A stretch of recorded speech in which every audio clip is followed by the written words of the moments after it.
नमस्कार दोस्तों, मैं त्रिपाठी सर आपका स्वागत करता हूं अपने चैनल बाबा बेरोजगार न्यूज़ में। और दोस्तों, आज हम बात करेंगे यूपी टेट 2025 के बारे में। जी हां दोस्तों, लगभग 3 साल के इंतजार के बाद यूपी टेट फिर से आ गया है। लेकिन दोस्तों, इस बार मामला कुछ अलग सा महसूस हो रहा है, क्योंकि हुआ क्या है कि अभी सुप्रीम कोर्ट का एक डिसीजन आया है जिसमें यह बताया गया है कि 1 से 8 तक के जो शिक्षक हैं उन्हें कहीं ना कहीं सेवा में निरंतरता अगर पानी है, अगर सेवा में बने रहना है, तो उन्हें यूपी टेट का एग्ज़ाम पास करना होगा। जिन शिक्षकों की नौकरी 5 साल से ज़्यादा बची हुई है, उन्हें अगर वो यूपी टेट कभी क्वालिफाई नहीं किए हैं तो उनको यूपी टेट पास करना होगा। उसके बाद से क्या किया है कि शासन ने एक डेट निकाल दिया है। वह डेट है 29 और 30 जनवरी 2026। तो कहीं ना कहीं जब से क्या कहते हैं यह डेट आई है, उसके बाद से क्या हुआ है कि जो बच्चे कहीं ना कहीं नए हैं, जो कि सुपर टेट की तैयारी करना चाहते हैं, उनके लिए तो यूपी टेट को पास करना अनिवार्य है ही। तो होता क्या आया है कि पिछले 3 साल से जब से यूपी टेट नहीं आया है तो बच्चे सी टेट निकाल चुके हैं। लेकिन जो शिक्षक अभी क्या कहते हैं जिनकी नौकरी 5 साल से ज़्यादा बची हुई है और कहीं ना कहीं उन्होंने कभी यूपी टेट नहीं क्वालिफाई किया है, तो उनको यूपी टेट निकालना पड़ेगा अपनी नौकरी की सुरक्षा के लिए। जी हाँ दोस्तों, ये कोई मजाक नहीं कर रहा हूँ, ये बिल्कुल सच खबर है। और मैं आपको बता दूं कि अभी सितंबर चल रहा है, तो सितंबर के बाद अक्टूबर, नवंबर, दिसंबर और फिर जनवरी, तो लगभग 4 से 5 मंथ बचे हुए हैं। तो यह वीडियो उनके लिए भी लाभकारी है जिनका नौकरी अभी 5 साल से ज़्यादा है और जिन्होंने यूपी टेट अभी तक नहीं निकाला है। और यह उसके लिए भी लाभकारी है जो कि अभी पहली बार यूपी टेट देने के लिए जा रहे होंगे।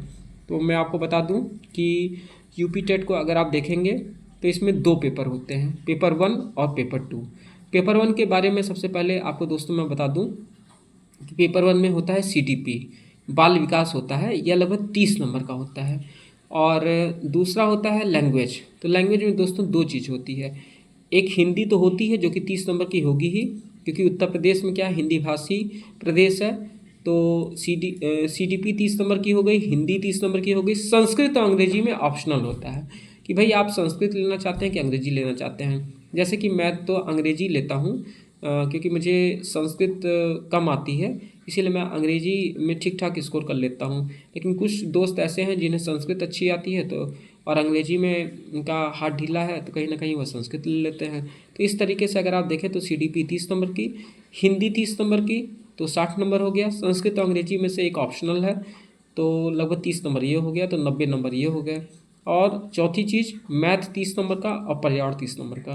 तो इस तरीके से जो आपका पेपर होता है वह लगभग 150 क्वेश्चन का होता है। तो दोस्तों, यह पेपर 1 की कहानी है। अब हम चलते हैं पेपर 2 में। पेपर 2 जो होता है, सबसे पहले दोस्तों आपको बता दें कि जो पेपर 1 होता है वह 1 to 5 के लिए होता है, प्राइमरी के लिए होता है। और पेपर 2 जो होता है वह अपर प्राइमरी के लिए होता है। इसमें क्या होता है कि इसमें जो सीडीपी है वह तो रहेगी ही, 30 नंबर की सीडीपी आएगी, 30 नंबर की हिंदी आएगी और 30 नंबर का संस्कृत या अंग्रेजी, जो भी ऑप्शन आप चूज़ करेंगे वह 30 नंबर का होगा। 90 नंबर सीडीपी और हिंदी और संस्कृत या अंग्रेजी में से कोई एक, 90 नंबर ये हो गया।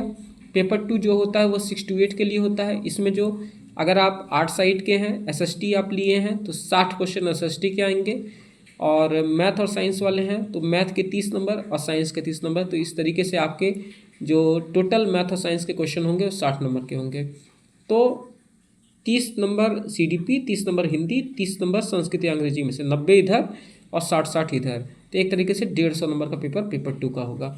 तो दोस्तों, एक अच्छा समय है। अभी क्या कहते हैं, इन पेपर को होने में लगभग 4 से 5 महीने का वक्त है। तो कहीं ना कहीं अपने आप को, अगर आपने यूपी टेट आज तक नहीं निकाला है तो अपने आप को इसमें झोंक दीजिए।